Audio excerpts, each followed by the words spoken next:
যারা ওসমান হাদির ওপর গুলি চালিয়েছে তারা প্রায় ২ সপ্তাহ আগে তার প্রচারণার টিমে যোগ দিয়েছিল বলে জানিয়েছেন ইনকিলাব মঞ্চের একজন সদস্য।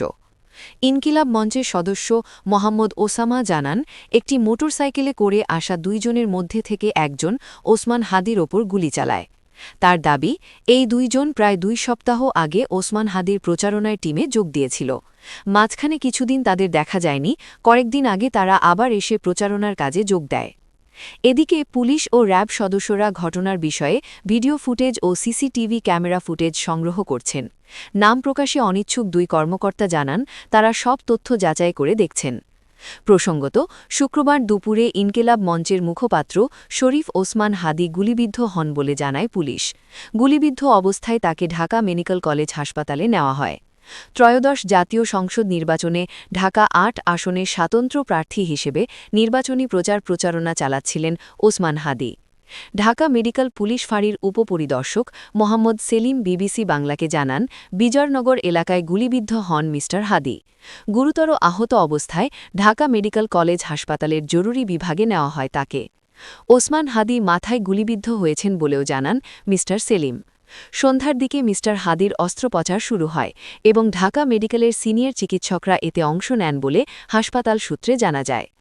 ওসমান হাদির বিষয়ে এখনও আনুষ্ঠানিকভাবে কোনো তথ্য জানায়নি ঢাকা মেডিকেল কলেজ হাসপাতাল কর্তৃপক্ষ। তবে অপারেশন থিয়েটারের সামনে অপেক্ষমান স্বজনদের চিকিৎসকরা জানিয়েছেন, অপারেশনের প্রথম ধাপ শেষ হয়েছে। তাকে ইন্টেন্সিভ কেয়ার ইউনিট বা আইসিইউতে নেওয়া হবে। ওসমান হাদির জনসংযোগ বা পিআর টিমের প্রধান এবং ইনকিলাব মঞ্চের সেক্রেটারি আবদুল্লাহ আল জাবের বিবিসি বাংলাকে জানিয়েছেন, নির্বাচনের জন্য প্রচার চালানোর সময় ওসমান হাদির ওপর গুলি চালানো হয়। মি. জাবির জানান, ঘটনার সময় ওসমান হাদির সঙ্গে থাকা ২ জন মানসিকভাবে বিপর্যস্ত হয়ে পড়েছেন, তাই সে সময় ঠিক কী হয়েছিল সে বিষয়ে এখন পর্যন্ত তারা বিস্তারিত জানতে পারেননি।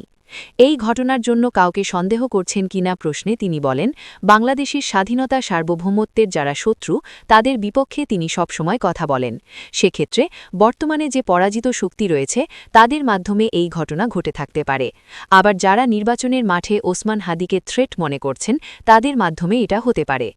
ঘটনাস্থলের যে ভিডিও ফুটেজ আছে তাদের কাছে, সেখান থেকে গুলি করা ব্যক্তিকে শনাক্ত করা সম্ভব হবে বলেও আশা করছেন তিনি।